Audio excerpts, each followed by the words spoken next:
ପଦ୍ୟ ସାହିତ୍ୟର ସାମାନ୍ୟ ଉଦ୍ଦେଶ୍ୟ।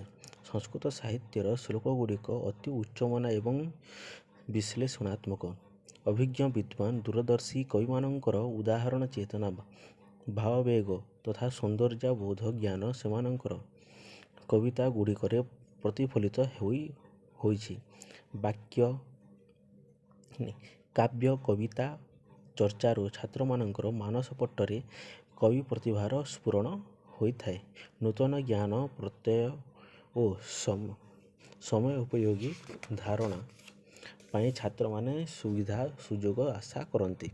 ଫଳରେ ଶିକ୍ଷାର୍ଥୀମାନେ ଶ୍ଲୋକ ଗୁଡ଼ିକର ସରଳତା ସୌନ୍ଦର୍ଯ୍ୟକୁ ଅନୁଭବ କରିବାରେ ପ୍ରକୃଷ୍ଟ ସୁଯୋଗ ପାଇଥାନ୍ତି। ସାମାନ୍ୟ ଉଦ୍ଦେଶ୍ୟ ଗଦ୍ୟ ଶିକ୍ଷଣର।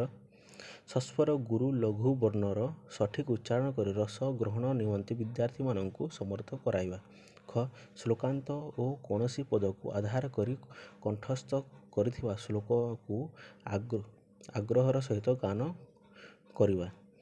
କୌଣସି ପରିସ୍ଥିତି ବା ଘଟଣାକ୍ରମେ ପୂର୍ବରୁ ମୁଖସ୍ଥ ଥିବା ଶ୍ଲୋକ ବା ଉପଦେଶାବଳୀ ମନେ ପକାଇ ପ୍ରୟୋଗ କରିବା। ବଲ ପାଠୋପଯୋଗୀ କେତେକ ପଦକୁ ଆଧାର କରି ନାଟ୍ୟାଭିନୟ ବା ଅଙ୍ଗାଭଙ୍ଗୀ ପ୍ରଦର୍ଶନ ଦ୍ୱାରା ଭାଷା ସାହିତ୍ୟ ପ୍ରତି ଆକୃଷ୍ଟ କରାଇବା।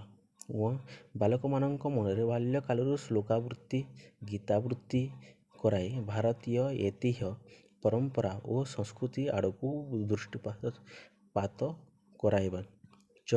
ମାନସିକ ସ୍ତରରେ ଲୁପ୍ତ ସୁପ୍ତପ୍ରାୟ କଳ୍ପନା ବୋଧଶକ୍ତି ଓ ସମୀକ୍ଷାତ୍ମକ ଭାବରେ ଉନ୍ମେଷ ପାଇଁ ଛାତ୍ରମାନଙ୍କୁ ସଚେତନତା କରିବା। ସର୍ଜନାତ୍ମକ ଶକ୍ତିର ଉଦ୍ଭବ ନିମନ୍ତେ ଆବେଗର ପ୍ରତିସ୍ଫୁରଣ ଓ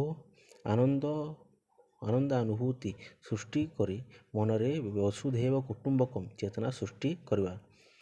ପଦ୍ୟ ସାହିତ୍ୟ ପଠନର ବିଶେଷ ଉଦ୍ଦେଶ୍ୟ ପଢ଼ିବା।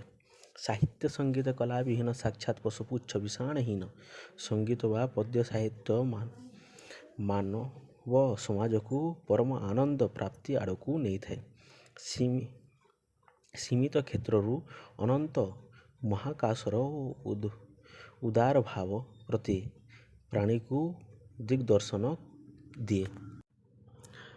ରସାସ୍ୱାଦନ ନିମନ୍ତେ ପରଂବ୍ରହ୍ମଙ୍କ ଅମୃତମୟ ସ୍ଥିତିର କଳ୍ପନାସାଗରରେ ନିଜକୁ ନିମଜ୍ଜ କରାଯାଏ। ଏପରି ଅନେକ ବିଶେଷତ୍ୱ କବିତା ମାଧ୍ୟମରେ ପ୍ରାପ୍ତ ହୁଏ।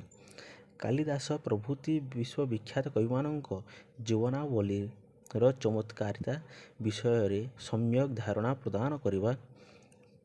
ଅନୁଷ୍ଟୁପ୍ ଇତ୍ୟାଦି ଛନ୍ଦରେ ସରଳ ଶ୍ଲୋକ ରଚନା ପାଇଁ ବିଦ୍ୟାର୍ଥୀମାନଙ୍କୁ ପ୍ରେରଣା କରିବା। ପୁରାତନ କବିତା ଓ ଆଧୁନିକ କବିତା ସମ୍ବନ୍ଧୀୟ ଚେତନା ଓ ଆଗ୍ରହ ସୃଷ୍ଟି କରି ପ୍ରାକୃତିକ ଓ ଚାରିତ୍ରିକ ବର୍ଣ୍ଣନା ପ୍ରତି ବିଶେଷ ଧ୍ୟାନ ଦେବା। ଆଲଙ୍କାରିକ ପ୍ରୟୋଗଗୁଡ଼ିକ ବିଷୟରେ ସାମାନ୍ୟ ଆଲୋଚନା କରିବା ସହ ସେଗୁଡ଼ିକର ରସାସ୍ୱାଦନ ପାଇଁ ଆକୃଷ୍ଟ କ୍ଷେତ୍ର ସୃଷ୍ଟି କରିବା। ଅବୋଧ୍ୟ ଶ୍ଲୋକଗୁଡ଼ିକୁ ଗଦ୍ୟାକୃତିରେ ପରିବର୍ତ୍ତନ କରି ସାମାଜିକ ମୂଲ୍ୟବୋଧ ପ୍ରତି ଆକୃଷ୍ଟ କରାଇବା।